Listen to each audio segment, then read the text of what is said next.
कल्पना कीजिए, रात के ठीक 2 बजे, पूरा कमरा अंधेरे में डूबा हुआ, सिर्फ कुछ स्क्रीन चमक रही हैं और उन स्क्रीन्स के सामने बैठा है दुनिया का सबसे ताकतवर आदमी, अमेरिका का राष्ट्रपति डोनाल्ड ट्रंप।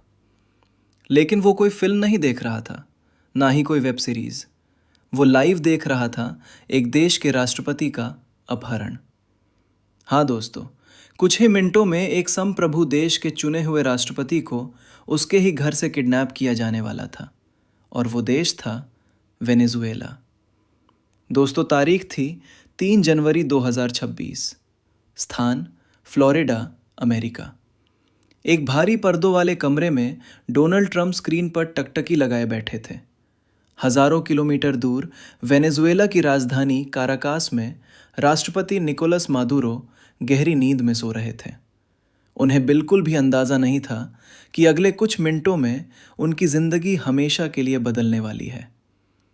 अंधेरे में शुरू हुआ ऑपरेशन कुछ समय पहले ही अमेरिकी हेलीकॉप्टर समुद्र की सतह से सिर्फ 100 फीट ऊपर उड़ते हुए वेनेजुएला की सीमा में दाखिल हो चुके थे। इतनी नीचे उड़ान इसलिए ताकि रडार उन्हें पकड़ ही ना पाए। उसी समय एक साइबर अटैक के जरिए काराकास शहर की बिजली काट दी गई। पूरा शहर अंधेरे में डूब गया, और तभी हेलीकॉप्टर से रस्सियों के सहारे डेल्टा फोर्स के कमांडो सीधे मादुरो के घर की छत पर उतरे। बिल्कुल बिना शोर किए खिड़की से सीधे बेडरूम में दाखिल। मादुरो की आखिरी कोशिश, जैसे ही मादुरो की नींद खुली, उन्होंने भागकर अपने स्टील सेफ रूम में जाने की कोशिश की। लेकिन वो दरवाज़ा बंद कर पाते उससे पहले ही अमेरिकी सैनिक उन तक पहुंच चुके थे। सिर्फ 5 मिनट। 5 मिनट के अंदर एक देश का राष्ट्रपति अमेरिकी सेना की गिरफ्त में था। ट्रंप का बयान बाद में ट्रंप ने फॉक्स न्यूज़ से कहा, यह बिल्कुल टीवी देखने जैसा था।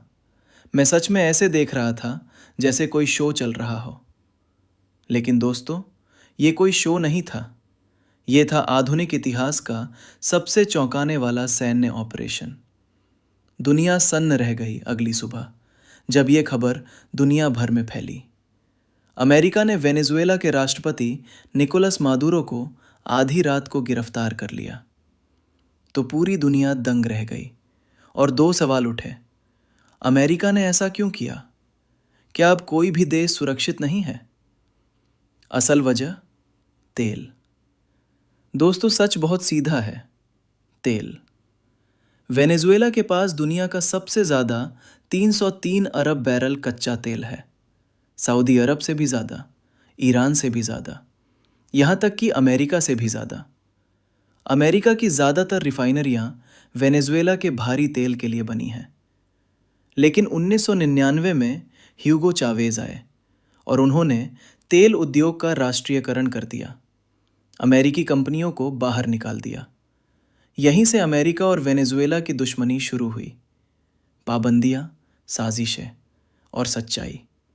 2002 में अमेरिका ने तख्ता पलट की कोशिश की, नाकाम रहा। फिर प्रतिबंध लगाए गए, आज भी लागू हैं। 2019 में ट्रंप ने वेनेजुएला के तेल निर्यात पर रोक लगा दी। आज चीन वेनेजुएला का 68% तेल खरीदता है और अमेरिका इसे बर्दाश्त नहीं कर पा रहा। ड्रग्स का बहाना। ट्रंप का दावा है कि मादुरो ड्रग्स तस्कर है, लेकिन सच्चाई? वेनेजुएला ड्रग्स का बड़ा उत्पादक नहीं है। ज़्यादातर ड्रग्स यूरोप जाती हैं। अमेरिका में सबसे बड़ा खतरा फेंटनिल है, जो मेक्सिको से आता है। तो सवाल वही, फिर निशाना वेनेजुएला ही क्यों? क्या यह कानूनी था? सीधा जवाब नहीं। यूएन चार्टर का उल्लंघन, अमेरिका के संविधान का उल्लंघन। कांग्रेस की अनुमति नहीं ली गई, फिर भी अमेरिका पर कोई कार्रवाई नहीं हो सकती, क्योंकि उसके पास यूएन में वीटो पावर है। खतरनाक भविष्य। दोस्तों, अगर अमेरिका ऐसा कर सकता है तो कल चीन भी करेगा, रूस भी करेगा, और फिर कमज़ोर देशों का क्या होगा?